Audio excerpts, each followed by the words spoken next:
اول ما نيجي على اكتوبر شارع السوريين هذا اساسي، يعني ما فيش حد اتنين بيحكوا فيها. عدد كبير من السوريين بيستعد لمغادرة مصر. الإعلانات شغالة على كل الجروبات بتاعتهم، اللي بيعلن عن أساس مستعمل واللي عارض فرش كله للبيع. كل ده بسبب القرارات الحكومية الأخيرة لضبط ملف اللاجئين في مصر، واللي أجبرت قطاع كبير من السوريين كانوا موجودين بإقامة سياحية ما اتجددتش من سنوات على تقنين أوضاعهم. وده هيكلفهم مبلغ كبير، خاصة إن وجودهم بدون تقنين مش هيكون مسموح مرة تانية لأنه مخالف للقانون. طول السنين اللي فاتت مصر قدمت تسهيلات كتير للسوريين تحديدا. الأطفال لحد 16 سنة والشيوخ اللي عدوا 60 سنة ما كانتش بتطالبهم باستخراج إقامة ولا أي مصروفات.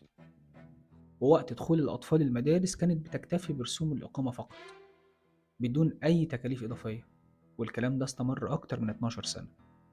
لكن بعد الضغوط الشديدة جدا على المصريين بقى صعب تقديم نفس التسهيلات مرة تانية.